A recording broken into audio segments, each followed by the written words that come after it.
Hello, hi అండి, నమస్తే అందరికీ. Welcome back to Shannu vlogs and tips. అందరూ బాగున్నారా అండి? ఈరోజు ఈ వీడియోలో అసలు బ్రహ్మముహూర్తం అంటే ఏమిటి, దాని యొక్క ప్రాముఖ్యత అనేది ఈ వీడియోలో మనందరం తెలుసుకుందామండి. వీడియోని ఎవరు స్కిప్ చేయకుండా ఎండ్ వరకు చూడండి. మన ఛానల్ ఎవరైనా ఫస్ట్ టైం చూస్తున్నట్లయితే ప్లీజ్ లైక్ చేయండి, షేర్ చేయండి, పక్కన ఉన్న సబ్స్క్రైబ్ చేసుకోండి. బ్రహ్మముహూర్తం అంటే ఏమిటి, దాని యొక్క ప్రాముఖ్యత ఏమిటో ఇప్పుడు చూద్దామండి.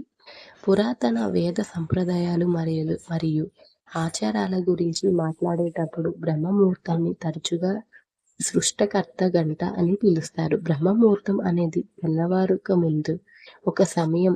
ఇది సూర్యోదయానికి దాదాపు 1 గంట 36 నిమిషాల ముందు ప్రారంభమవుతుంది మరియు వివిధ ఋతువులను బట్టి మారవచ్చు. కొత్త యోగ సాధన లేదా ధ్యానం ప్రారంభించడానికి బ్రహ్మముహూర్తం ఉత్తమ సమయాలలో ఒకటిగా పరిగణించబడుతుంది. ఇది లోతైన ఆధ్యాత్మిక అభ్యాసాలు, ధ్యానం మరియు సాధనకైతే సరైనది. అసలు బ్రహ్మముహూర్తం ఏ సమయంలో చేసుకోవాలి? బ్రహ్మముహూర్త సమయం సూర్యోదయం ఆధారంగా మారుతూ ఉంటుంది. ఇది సాధారణంగా సూర్యోదయానికి 1 గంట 36 నిమిషాల ముందు, దాదాపు తెల్లవారుజామున 3:30 నుండి 5 గంటల మధ్య ప్రారంభమవుతుంది. ప్రపంచవ్యాప్తంగా ఉన్న హిందువుల ఉదయం సూర్యుడిని ప్రార్థించే ముందు రాత్రి చివరి పావు భాగాన్ని బ్రహ్మముహూర్తం అంటారు. ఇది సృష్టికర్త యొక్క గంట మరియు అందువల్ల అపారమైన శక్తికి మూలం. బ్రహ్మముహూర్తంలో సద్గురు అసలు ఈషా ఫౌండేషన్ బ్లాగులో సద్గురు ముహూర్తం యొక్క ప్రాముఖ్యత అలానే ఆయన ఇలా అయితే వ్రాశారు. ఆధునిక వైద్యంలో మెలోటోనిన్ మానసిక స్థితి స్థిరీకరణగా చూస్తారు. నేను చాలా కాలంగా మిమ్మల్ని మీరు తెలియపరచడం కోసం మాట్లాడుతున్నాను. మిమ్మల్ని మీరు తెలియపరచుకోవడం అంటే మీరు హెచ్చుతగ్గులు కాదు, తెలియపడటం సహజంగానే బ్రహ్మముహూర్తంలో జరుగుతుంది. ఈ సమయంలో ప్రజలు లేచి కూర్చొని తమ ఆధ్యాత్మిక ప్రక్రియలను చేయాలని కోరుకుంటారు. ఆ తరువాత వారు ఎక్కువ ప్రయోజనం పొందుతారు. బ్రహ్మముహూర్తం అంటే సృష్టికర్త సమయం. మీరు దానిని ఈ విధంగా అయితే తెలుసుకోవచ్చు. ఇది మిమ్మల్ని మీరు సృష్టించుకోగల సమయం. మీరు ఉదయం బ్రాహ్మణులు అవుతారు కాబట్టి మీరు మిమ్మల్ని మీరు ఎలా ఉండాలనుకుంటున్నారో మీరే తెలుసుకోవచ్చు. బ్రహ్మముహూర్తం అసలు ఎందుకు ఇంత ప్రాముఖ్యత అయింది?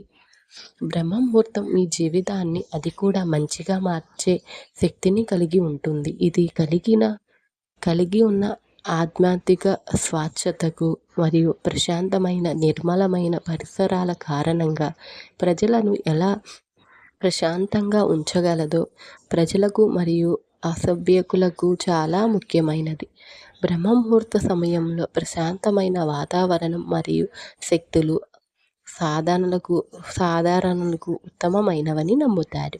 ఈ సమయంలో కంపనాలు చాలా స్వచ్ఛమైనవిగా పరిగణించబడతాయి మరియు ధ్యానం, యోగా లేదా ఏదైనా కార్యక్రమాలు చేసినట్లయితే మంచివి, అలానే చాలా గొప్పవి. అదనంగా విద్యార్థులకు బ్రహ్మముహూర్తం తెల్లవారుజామున మనసు సాపేక్షంగా కలవరపడదు. ఇది ఏకాగ్రత, మానసిక దృష్టత మరియు జ్ఞానాన్ని నిలుపుకొనే సామర్థ్యాన్ని అయితే విద్యార్థుల్లో పెంచుతుంది. అలానే బ్రహ్మముహూర్తంలో మనం ఏదైనా కార్యక్రమం నిర్వహించుకున్న ఏ పని అయినా చేసే ముందు బ్రహ్మముహూర్తంలో మనం పూజ చేసినట్లయితే దాని యొక్క ఫలితం మనకి కనపడుతుంది.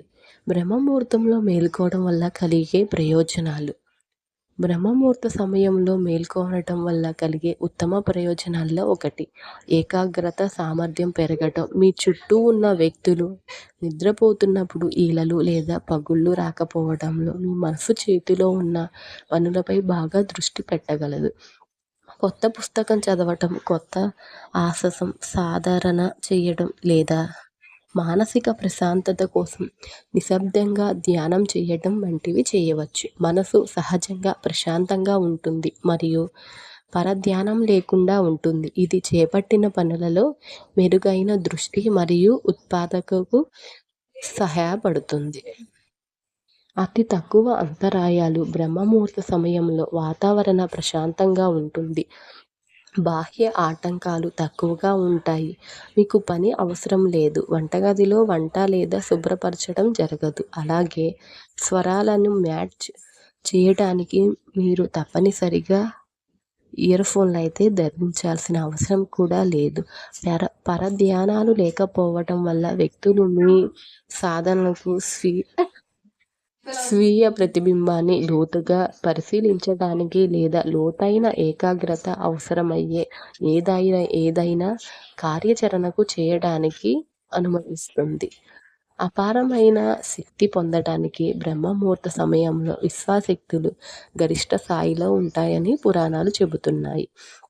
బాహ్య మానవ శక్తులు అల్పంగా ఉండి ఎక్కువ భాగం నిద్రపోతున్నప్పుడు విశ్వకంపనాలు తమ నృత్యాన్ని చేస్తాయి. బ్రహ్మముహూర్త సమయంలో ధ్యానం, జపం లేదా ప్రార్థనలో పాల్గొనడం ద్వారా ప్రజలు ఆధ్యాత్మిక పెరుగుదల మరియు అంతర్గత పరివర్తన కోసం ఈ శక్తివంతమైన శక్తిని ఉపయోగించుకోవచ్చు. సద్గురు ఇలా అంటున్నారు: సూర్యుడు మరియు చంద్రులతో గ్రహం యొక్క సంబంధం యొక్క స్వభావం ఏమిటంటే, ఈ సమయంలో మానవ వ్యవస్థలో కొన్ని శారీరక మార్పులైతే జరుగుతూ ఉంటాయి. బ్రహ్మముహూర్తంలో మనం ఏదైనా కార్యం నిర్వహించినా లేదా విద్యార్థుల్లో చదువు పట్ల కానీ బ్రహ్మముహూర్తంలో మనం ఆచరిస్తే అది మనకు అలవాటు అవుతుంది. దాని యొక్క ఫలితం మనకి ముందు కనపడుతూ ఉంటాయండి. ఈ వీడియోలో మనం బ్రహ్మముహూర్తం యొక్క ప్రాముఖ్యత అయితే తెలుసుకున్నాం కదండి. ఈ వీడియో కనుక మీకు నచ్చినట్లయితే ఒక లైక్ చేయండి. మన ఛానల్ని ఎంతో సపోర్ట్ చేసిన వారు అవుతారు. ఫస్ట్ టైం ఎవరైనా మన ఛానల్ చూస్తున్నట్లయితే షన్ను వ్లాగ్స్ అండ్ టిప్స్ని సబ్స్క్రైబ్ చేసుకోవటం మర్చిపోకండి. ఇలా చేసినట్లయితే నా వీడియోస్ అనేది మీ దాకా వస్తాయి. మన ఛానల్లో డివోషనల్ స్టోరీస్ అనేది రోజు చూడవచ్చు. Thank you for watching. నమస్తే.